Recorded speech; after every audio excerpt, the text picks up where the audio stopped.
आप लोगों के लिए VVI क्वेश्चन होने वाला है हिस्ट्री का। तो चलिए वीडियो को स्टार्ट करते हैं। पहला नंबर क्वेश्चन पर देख लीजिए क्या है। पहला नंबर क्वेश्चन है कि पाटलिपुत्र के प्राचीन महोत्सव का वर्णन करें। ठीक है, इसमें दिया गया है कि पाटलिपुत्र का महोत्सव का जो वर्णन है कैसे हुआ था उसका बारे में है। तो चलिए आप लोगों को आंसर में क्या लिखना है कि पाटलिपुत्र में शरत काल में, ठीक है, पाटलिपुत्र में शरत काल में कौमुदी महोत्सव मनाया जाता था। कौन सा महोत्सव मनाया जाता था? कौमुदी महोत्सव। ठीक है, यह उत्सव जो है बड़ी धूमधाम से मनाया जाता था। समस्त नगरवासी जो है आनंदमय हो जाते थे। इस समारोह का विशेष क्या था? प्रचलन गुप्त वंश के शासन काल में था। मतलब कहा जा रहा है कि पाटलिपुत्र में जो शरत काल में जो कौमुदी महोत्सव मनाया जाता था, उस महोत्सव वो मतलब ये महोत्सव जो है बहुत धूमधाम से मनाया जाता था और समस्त नगरवासी मतलब वहाँ के जितने भी वासी थे वो आनंदमय होकर इस समारोह में विशेष मतलब मनाते थे, आनंदमय होकर मनाते थे। और इस समारोह का जो विशेषण था मतलब विशेष था वो गुप्त वंश के शासनकाल में क्या था? प्रचलन था। उस समय भी बहुत ज्यादा प्रचलन था गुप्त काल के शासनकाल तक। ठीक है, देखिए आगे देखिए क्या है कि आजकल जिस तरह दुर्गा पूजा मनाई जाती है उसी तरह प्राचीन काल में कौमुदी महोत्सव बड़ी धूमधाम से मनाया जाता था। समझ गए आप लोग? जैसे हम लोग जो जैसे अभी धूमधाम से दुर्गा पूजा मनाते हैं उसी तरह कौमुदी महोत्सव जो है प्राचीन काल में मनाया जाता था और उसका जो है प्रचलन गुप्त वंश काल शासन काल तक था। ठीक है, समझ गए आप लोगों को? चलिए अगला 2 नंबर क्वेश्चन में देख लीजिए क्या कहा गया है। क्वेश्चन क्या है 2 नंबर कि भगवान बुद्ध ने पटना के बारे में क्या कहा था? ठीक है, पटना यानी पाटली ग्राम, ये सराम नहीं ग्राम है। ठीक है, भगवान बुद्ध ने पटना के बारे में क्या कहा था? तो देखिए उत्तर में आप लोगों को क्या लिखना है कि भगवान बुद्ध ने पाटलीग्राम यानी पाटलीग्राम के बारे में, पटना के बारे में कहा था कि यह गांव महानगर होगा। ठीक है, उन्होंने कहा था कि यह गांव जो है महानगर होगा, लेकिन यह नगर परस्पर लड़ाई, आग, बाढ़, भय के संदेह पीड़ित होता रहेगा। ठीक है, कालांतर में पाटलीग्राम को ही पटना कहा जाने लगा। ये बात सब गौतम बुद्ध ने कहे थे। ठीक है, चलिए आगे देखिए इसी में क्या है बुद्ध। ठीक है, बुद्ध वहां ऊपर लिखा हुआ, उसके बाद है कि बुद्ध की कही गई बातें सत्य हो रही है। लोग आज भी आग और बाढ़ से प्रभावित है। सही बात है, अभी भी पटना में जो बाढ़ आ जाता है, आग से बहुत सारे लोग प्रभावित हैं। तो यानी कहीं ना कहीं जो गौतम बुद्ध ने बोले थे वो बात क्या हो गए? सत्य हो गई, ये सत्य हो गई। ठीक है, चलिए 3 नंबर क्वेश्चन देख लीजिए कि पाटलिपुत्र नगर की प्राचीनता का वर्णन करें। पाटलिपुत्र नगर की प्राचीनता का वर्णन करना है। देखिए इसमें आंसर क्या लिखना है कि पाटलिपुत्र नगर की प्राचीनता का इतिहास 2500 से चला आ रहा है। कितना वर्षों से चला आ रहा है?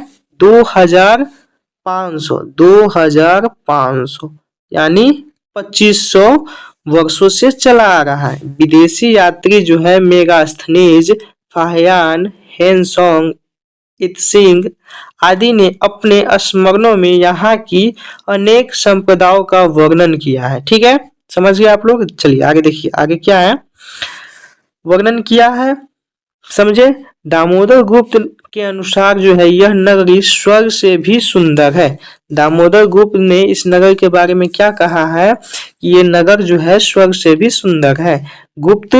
चंद्रगुप्त मौर्य के समय में इस नगर की रक्षा व्यवस्था काफी मजबूत थी। समझे, चंद्रगुप्त मौर्य के समय में यहाँ की जो है रक्षा व्यवस्था काफी मजबूत थी। अशोक के समय इस नगर का वैभव और अधिक समृद्धन हुआ था। चलिए आगे आप लोगों को 4 नंबर क्वेश्चन दिखा देते हैं। 4 नंबर क्वेश्चन में क्या है कि लेखक धार्मिक दृष्टिकोण से पटना के विषय में क्या कहना चाहते हैं। देखिए पटना के विषय में क्या कहना चाहते हैं वह उत्तर में है कि लेखक का कहना है कि पटना जो है प्राचीन काल से धार्मिक नगर रहा है। कौन से नगर रहा है? धार्मिक नगर। ठीक है, पटना जो है धार्मिक नगर रहा है। आज भी इस नगर की पालिका देवी पटन देवी के नाम से पूजी जाती है। सही बात है, जो गाना भी निकला था पटना के पटन देवी नाम से जो गाना है। चलिए, तो यहाँ की जो है पालिका देवी जो है पटन देवी नाम से क्या जो है पूजी जाती है। सिखों के लिए पूजनीय स्थल विश्व प्रसिद्ध गुरुद्वार यही अवस्थित है तथा प्राचीन काल में क्या है, यहाँ के लोग आनंदमय होकर कौमुदी महोत्सव का आयोजन आज के दुर्गा पूजा की भांति करते हैं। मतलब कहा गया है जो आज के लोग जो दुर्गा पूजा जो मनाते हैं वो उस समय के कौमुदी महोत्सव का आयोजन था। ठीक है, जो कि अब जाके अभी के लोग उसी को दुर्गा पूजा के रूप में मनाते हैं। ठीक है, चलिए आगे देखिए। 5 नंबर क्वेश्चन है कि कवि दामोदर गुप्त के अनुसार पाटलिपुत्र कैसा नगर है। मतलब कवि जो है दामोदर गुप्त, उनके अनुसार पाटलिपुत्र कैसा नगर है उसके बारे में देखिए कि कवि दामोदर गुप्त ने पाटलिपुत्र की प्रशंसा की है। क्या की है? प्रशंसा की है। उनके अनुसार जो है पाटलिपुत्र यानी पटना महानगर पृथ्वी पर बसे नगरों में सर्वश्रेष्ठ है। मतलब कहा गया है कवि दामोदर गुप्त ने कि पटना जो है बहुत प्रशंसा की है कि उनके अनुसार जो पटना जो है महानगर पृथ्वी पर बसे नगरों में से सर्वश्रेष्ठ है, मतलब सबसे ज्यादा अच्छा है। देखिए आगे क्या है कि यहाँ जो है सरस्वती पूजा के वंशज यानी विद्वान लोग बसते हैं। कौन लोग बसते हैं? विद्वान लोग। कवि ने इस महानगर की तुलना इंद्र की नगरी स्वर्ग से की है। किनसे की है? स्वर्ग से की है। गंगा नदी के किनारे अवस्थित होने के कारण यहाँ के लोग जो है स्वस्थ है। ठीक है, चलिए 6 नंबर क्वेश्चन देख लीजिए। चंद्रगुप्त मौर्य तथा अशोक के समय पाटलिपुत्र कैसा नगर था। मतलब ये सबके बारे में, सब नगर के बारे में, सब राजा के बारे में इसमें दिया गया है क्वेश्चन सब कि वो नगर के उस समय के बारे में कैसा पटना था, उस राजा के सामने कैसा पटना था। ठीक है, उसी तरह ये 6ठा नंबर क्वेश्चन क्या है कि चंद्रगुप्त मौर्य तथा अशोक के समय पाटलिपुत्र कैसा नगर था। उत्तर में क्या है कि चंद्रगुप्त मौर्य के समय जो है पाटलिपुत्र की रक्षा व्यवस्था काफी मजबूत थी। कैसी थी? ऑब्जेक्टिव में आप लोगों का भी आएगा ऐसे कि जैसे आ जाएगा कि चंद्रगुप्त मौर्य के समय जो है पाटलिपुत्र की रक्षा व्यवस्था कैसी थी, तो काफी मजबूत थी। यहाँ यह जो है सुंदर नगर था। कैसी नगर था? सुंदर। अशोक के शासनकाल में इस नगर का वैभव और अधिक समृद्धि हुआ था। ठीक है, एक यूनानी राजदूत ने अपनी पुस्तक में इसकी चर्चा की है। क्या चर्चा की है?